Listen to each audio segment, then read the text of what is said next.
시청자 여러분 안녕하십니까. 이제 총선 D-1일이 남았습니다. 4월 14일 고영신의 시사정담 시작하겠습니다. 여야 각 당은 총선을 하루 앞두고 아직도 마음을 정하지 못한 부동표를 흡수하기 위해서 안간힘을 기울이고 있는 모습입니다. 과연 내일 총선에서 그동안 여론조사상에 나타난 예상과는 달리 선거혁명이 일어날지가 초미의 관심사가 되고 있습니다. 서성교 건국대 초빙 교수님 나오셨습니다. 네, 서 교수님, 선거 하루를 앞두고 각 후보들이 총력전을 기울여서 24시간 지금 유세전에 돌입해 있지 않습니까? 예. 투혼 유세죠. 투혼 유세. 김종인 선대위원장도 통합당에 72시간 투혼 유세를 지금 벌이고 있는 그런 상황입니다. 그런 가운데서도 오늘 오전에 대국민 기자회견을 통해서 여당의 집권 세력의 폭주를 막아달라 이런 기자회견을 하면서 국민들한테 호소를 했죠.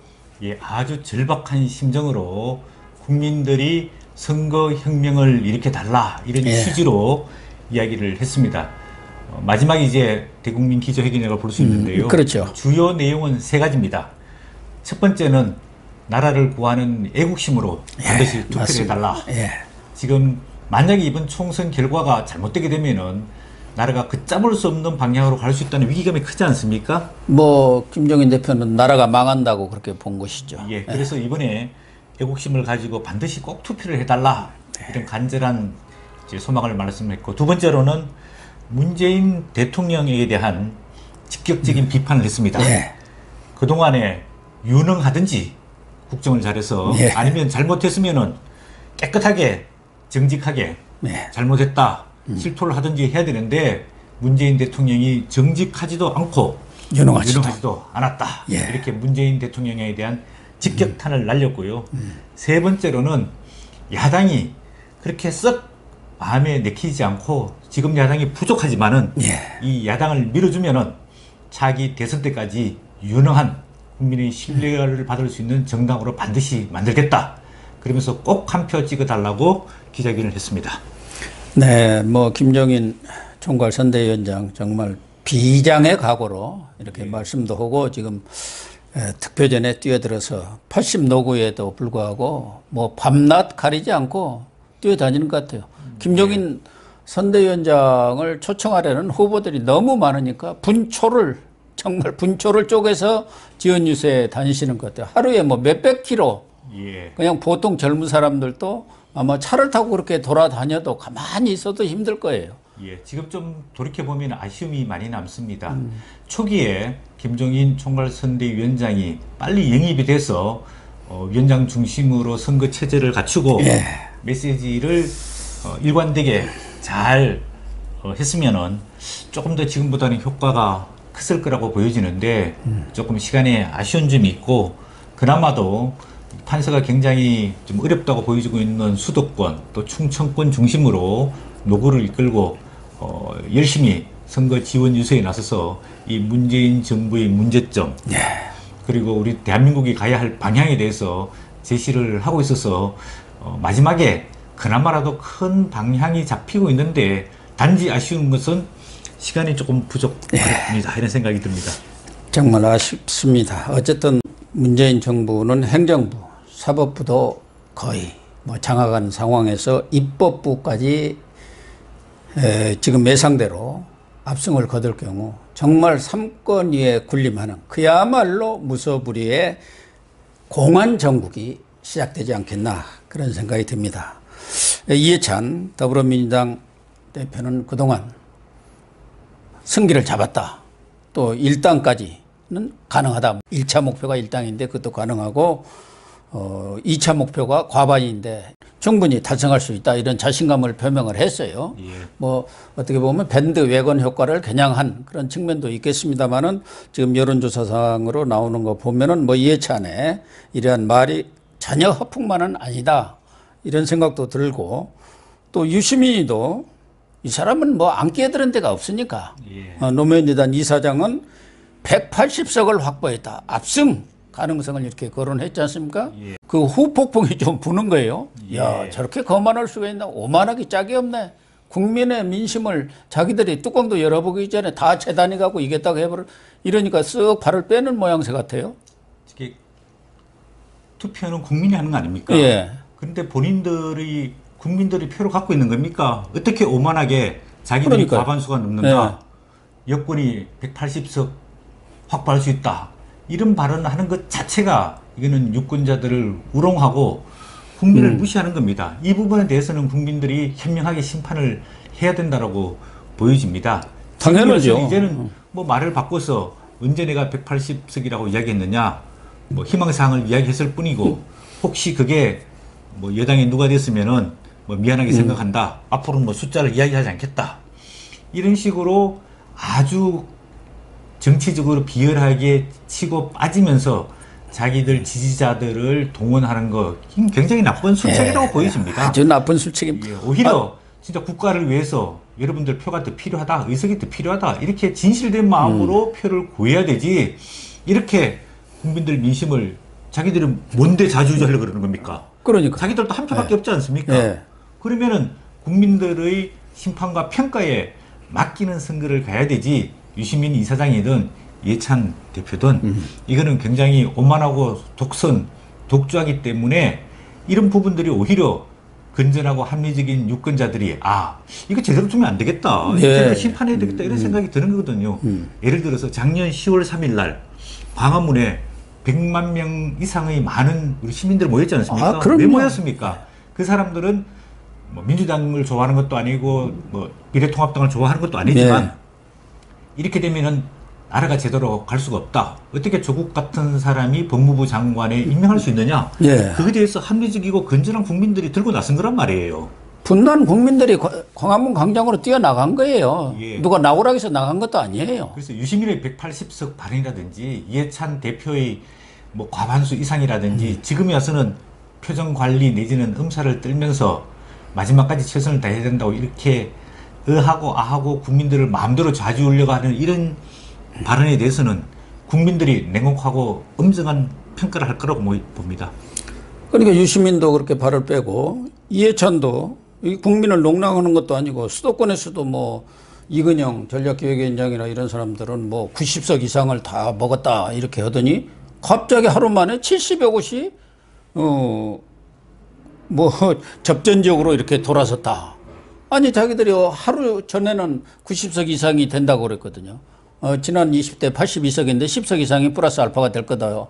전략기획위원장이 그 사람은 원래 이런 선거 전문가 아닙니까? 예. 여론조사 전문가고 정치 컨설팅 회사까지도 가지고 있는 사람이에요. 예.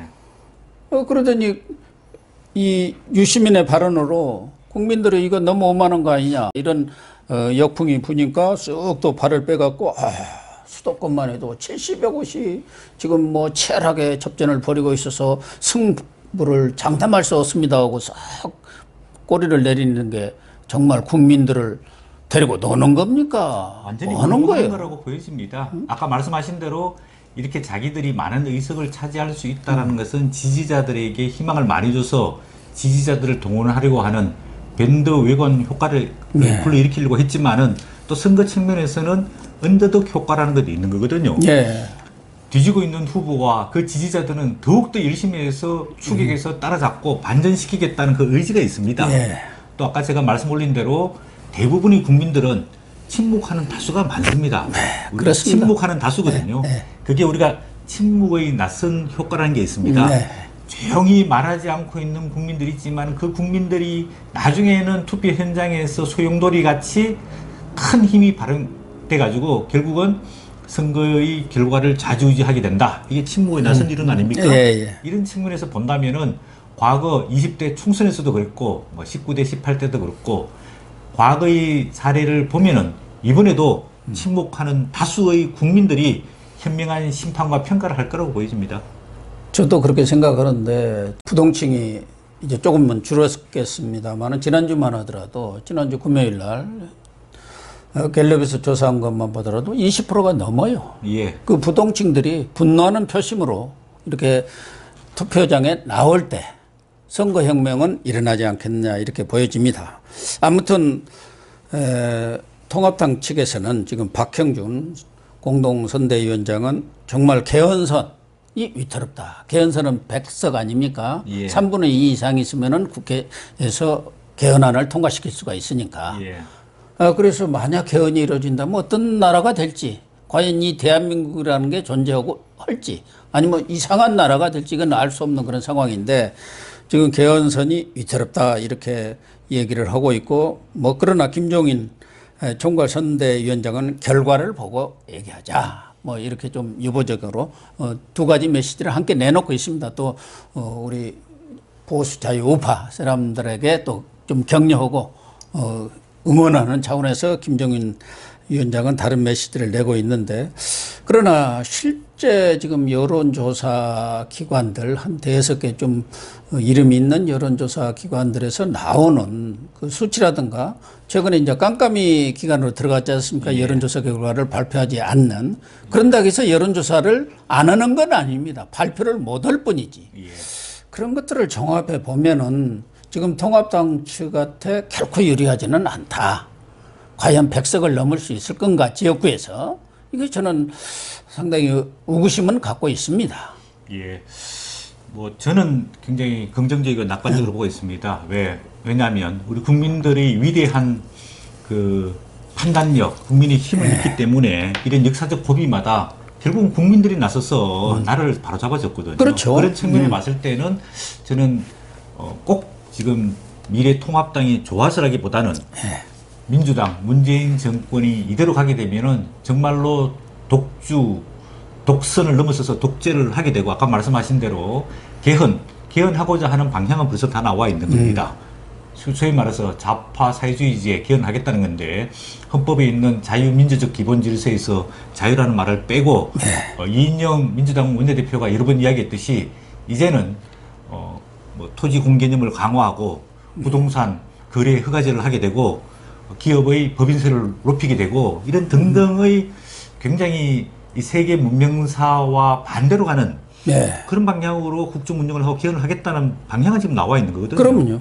그 다음에 이제 조금 전에 말씀하신 대로 저는 여론조사는 투표 결과와 반드시 일치하지 않는다고 봅니다. 왜냐하면 거의 일치하지 않았어요. 지금까지 보면은. 특히 대선은 뭐 되게 일치하는 경우가 많아요. 워낙 많은 사람들을 표집해서 하기 때문에. 근데 총선이라는 것은 각 지역에 500명 단위 해가지고는 잘 안 맞습니다. 예, 맞습니다. 저는 왜냐면은 뭐 여론조사 자체의 문제점도 많지만은 일단 지금까지 여론조사에서 발표된 것은 4월 초까지 조사된 발표입니다. 그런데 투표일은 4월 15일까지입니다. 이 동안 이 간격이 최소 10일에서 15일의 간격이 있는 거거든요. 보통 우리가 총선 때 투표 결정하는 그 숫자를 통계를 내보면은 한 70% 정도가 한 일주일 전후에 표심을 결정하게 되고요. 아까 말씀하신 대로 한 10%에서 한 뭐 8% 정도는 투표 2, 3일 전에 결정을 하게 됩니다. 그렇기 때문에 이해찬 대표도 아직까지 수도권에서 치실 곳이 박빙이라고 이야기하고 있는데, 박빙이라는 것은 오차 범위 내에 한 5, 6% 내외거든요. 그러면 여론조사하고 투표 당일날 시간 간격이 많습니다. 네, 그렇죠. 그렇기 때문에 그동안에 유권자들이 표심을 결정하는 것을 여론조사가 반영을 하지 못하고요. 그 다음에 여론조사하고 투표율하고는 꼭 상관관계가 없습니다. 여론조사는 전 국민 대상으로 100% 이렇게 대표성을 가지도록 조사를 하는데, 투표란 것은 투표율이 다르지 않습니까? 통상적으로 보면은 뭐 20대, 30대, 40대가 투표율이 조금 떨어지고요.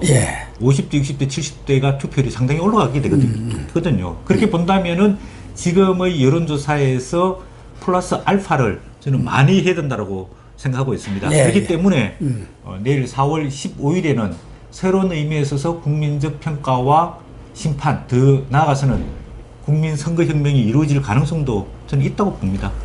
충분히 그 가능성이 있고요. 또 우리 국민들이 지금 코로나 어떻게 보면은 착시, 코로나 안개에 약간 뭐 이렇게 그동안 뭐랄까 국민들 입장에서 보면은 혼란을 겪었다 할까? 그러나 우리 국민들이 지금 문재인 정권 3년을 쭉 봐왔어요. 코로나19 이 현상은 아주 일부분, 그것도 뭐 코로나 선방을 했다는데 선방을 한 것도 아니에요. 다른 나라가 너무 못한 거예요. 이웃의 대만이라든가 이런 나라들 보세요. 정말 제대로 한 거 아닙니까? 우리는 제대로 못해서 이미 확진자가 10,000명이 넘어섰고 또 이 사망자만도 200명이 넘어섰습니다. 오늘 김종인 선대위원장도 그랬어요. 최근에 갑자기 코로나 확진자가 확 줄었다. 그런데 최근에 그걸 강화해 갖고 총선 앞두고 줄었다 걸려고 뭐 폐렴이 걸린 사람만 뭐 확진을 시킨다든가 하는데 총선이 끝나면은 이거 급증하는 거 아니냐, 폭증하는 거 아니냐 이런 의문을 제기했는데 물론 뭐 정부 측에서는 그런 일 없다 이렇게 얘기하지만 그럴 가능성도 사실은 또 있어요. 예. 뭐 저도 그 586 세대 중 한 사람이지만은 지금 이제 청와대와 또 민주당에 있는 그 586 세대들이 보면은 이런 위기를 잘 활용해 가지고 선거 때 잘 활용하는 그 선전성도에 굉장히 뛰어난 말이에요. 운동권들이 그런 게 아주 강하지 않습니까? 선전선동에는 아주 도사들이죠. 2018년 지방선거 때 보십시오.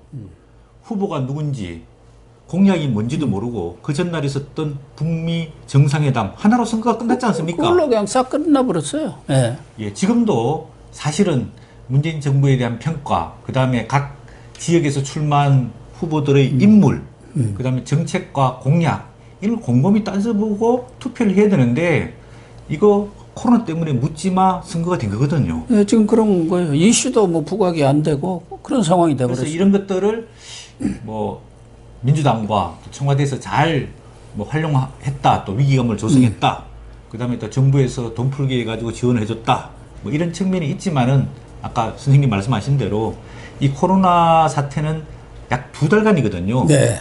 한 2월 중순부터 네. 4월 중순까지 2달이고 그 전에 만 3년 동안 문재인 정권이 경제와 안보와 인사와 또 국민 통합과 이런 데 대해서 너무나 많은 실정을 하고 국민들이 반드시 심판해야 되겠다는 그 표심이 2월 초까지 있었단 말이에요. 아, 그럼요. 그리고 코로나 사태는 이제 곧 뭐 언제 끝날지는 모르겠지만 이제 확진자 숫자가 줄어들고 끝나게 되면은 그 이후에 문재인 정권이 2년 남았는데 2년 동안 제대로 잘 할 거냐 못 할 거냐 이런 부분에 대해서 국민들의 이성적이고 합리적인 판단이 이루어질 거라고 봅니다.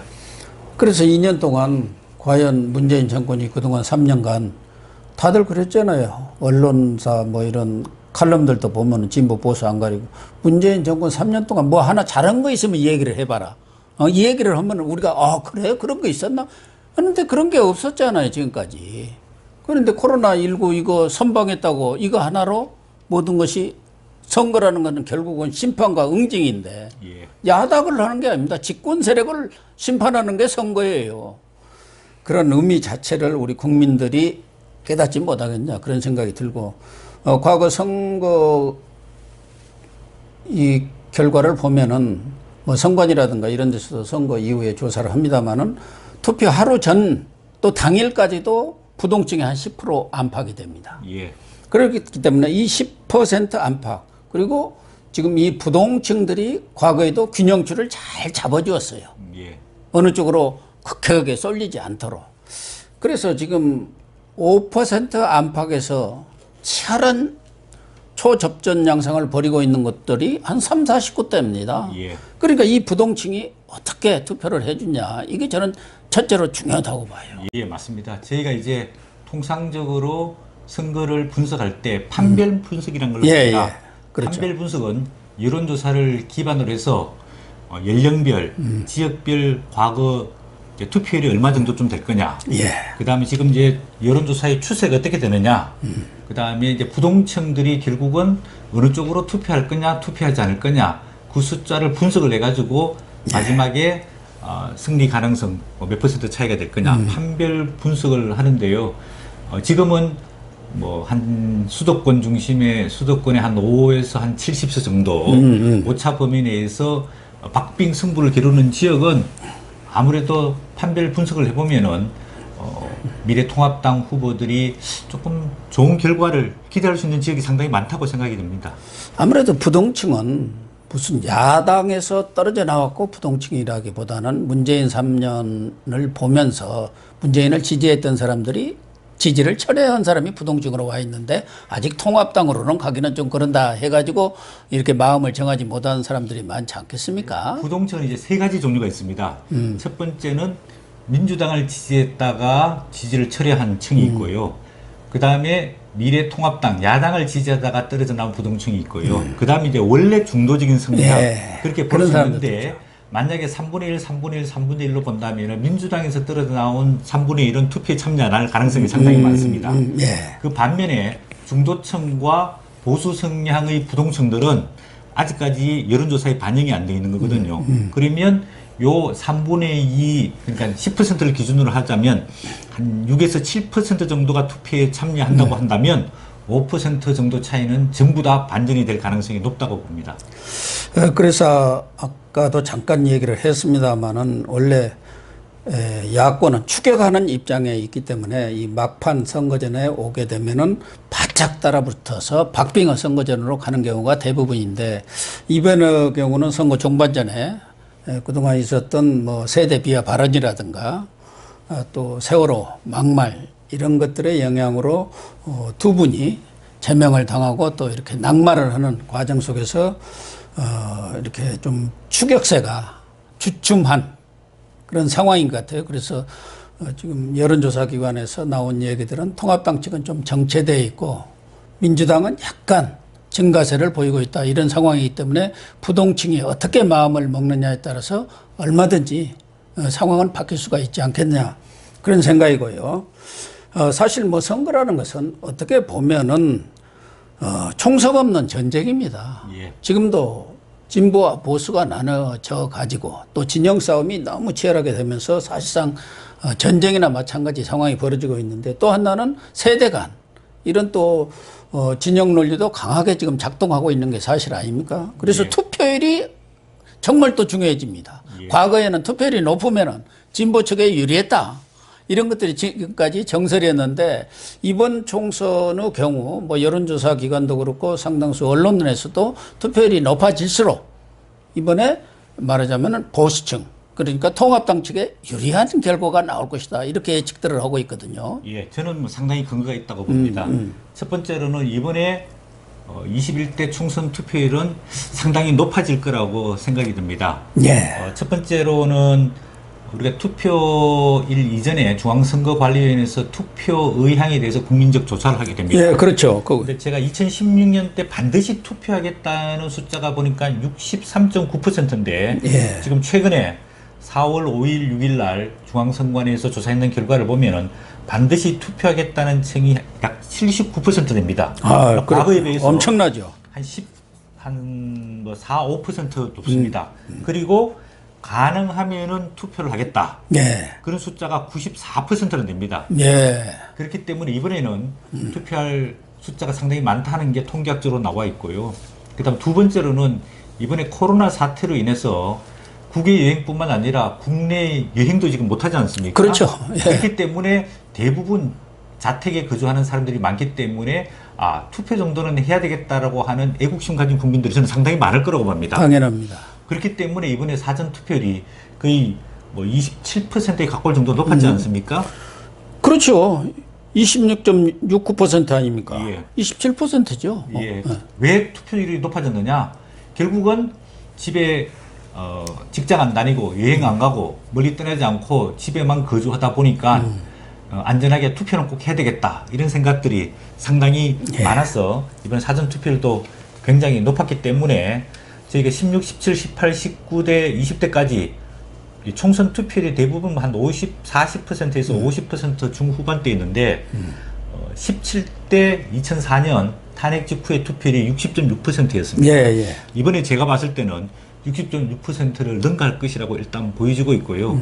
그렇게 투표율이 높아지게 되면은 결국은 정부에 대해서 견제하는 합리적이고 건전한 우리 애국심을 가진 시민들이 투표에 많이 참여하기 때문에 지금보다는 야당이 좀 더 유리할 거라고 일단 예측해 볼 수 있겠습니다.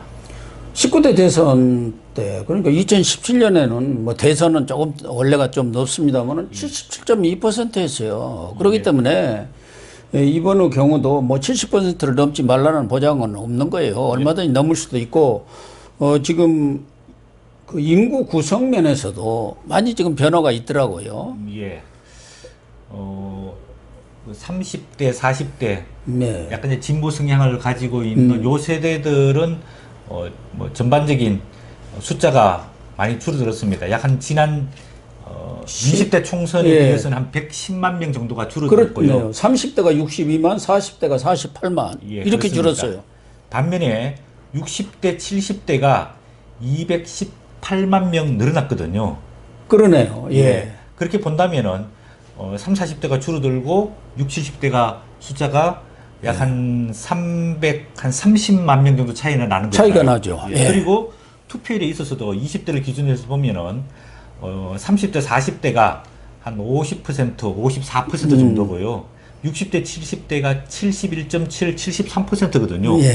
그렇게 평가를 해본다면은 이번에 사실은 여론조사에 잡히지 않는 60, 70대의 표심이 상당히 많은 투표에 참여하게 되고 그게 이 투표 결과를 상당히 좌지우지할 가장 큰 변수라고 저는 생각을 하고 있습니다. 근데 아까 말씀하신 중앙선관위가 이번에 적극적으로 투표를 하겠다 반드시 한 게 79% 아닙니까? 예. 그 중에서도 60대는 86.6%, 70대는 90.9%입니다. 예. 그래서 60, 70대가 반드시 투표하겠다는 비율이 88.8%가 투표하겠다는 거예요. 예. 이런 투표율과 지금까지 얘기한 대로 30, 40대가 한 8만 명이 줄고 60, 70대가 218만 명이 늘었다고 하면 이것만 해도 한 320만 정도 되는 거예요. 예. 차이가. 예. 그렇기 때문에 투표율이 어떻게 나오느냐. 60대 중반만, 60대만 훨씬 좀 넘어간다 한다면은 야당이 정말 선거혁명을 통해서 뒤집을 수도 있지 않느냐 하는 희망을 갖게 되는 거고 또 하나는 지난번에 사전투표가 있었는데 호남 쪽은 높아요. 예. 영남 쪽은 아주 낮아요. 예. 그럼 그 영남 사람들은 본투표에서 안 하겠느냐 이거예요. 예. 본투표 하려고 안 한 거예요. 저는 이제 영남 지방은 뭐 크게 봤을 때 이제 미래통합당 표심으로 이제 많이 잡혀 있는 것 같고요. 특히 이제 부산 일부 지역만 조금 문제인데 이제 결국은 이제 수도권에서 50대, 60대, 70대들의 투표율이 얼마나 될 거냐. 그 다음에 20대, 30대, 40대 투표율이 얼마나 될 거냐. 결국은 이게 이제 관건이라고 보여지는데 아까 뭐 여론조사 말씀 많이 하셨지만은 우리가 여론조사 지금까지 신뢰성이 떨어지는 가장 큰 문제가 뭐냐 하면은 대표적인 샘플을 구성을 못 해왔단 말이에요. 예를 들자면 2017년 대선 때 문재인 대통령 지지 득표가 41.1%인데 예. 여론조사 응답자들의 60%가 문재인 대통령을 찍었다는 사람들로 구성이 됐단 말이에요. 예. 반대했던 사람들, 나머지 유권자들 중에서 한 60% 정도인데 사실은 이게 샘플이 반대로 거꾸로 구성이 됐단 말이에요. 그러니까 네. 쉽게 말하면은 민주당은 너무 높게 지지도가 나오고 미래통합당은 너무 낮게 지지도가 나오는 그 퍼센티지 차이가 한 20에서 30% 됐단 말입니다. 그렇게 본다면은 여론조사에서 한 20, 30%를 마이너스해서 결과를 보면은 결국은 여론조사 상에도 민주당과 미래통합당이 비슷하게 나올 거고 투표율까지 감안을 하게 되면은 미래통합당 후보 쪽으로 표가 더 많이 가지 않을까 그렇게 예상해 볼 수도 있습니다. 물론이죠. 그렇게 충분한 예상이 가능합니다. 네, 시청자 여러분, 이제 투표가 하루 남았습니다. 제가 여러 차례 강조를 했습니다마는 권리 위에 잠자는 자는 보호받을 자격이 없다. 이런 말씀도 드렸습니다. 내일은 무조건 걸을 수 있는 사람, 투표를 할 수 있는 가능한 사람은 모두 투표장에 나가셔서 심판을 내려주시기 바랍니다. 오늘 방송 마치도록 하겠습니다. 시청해 주셔서 감사합니다.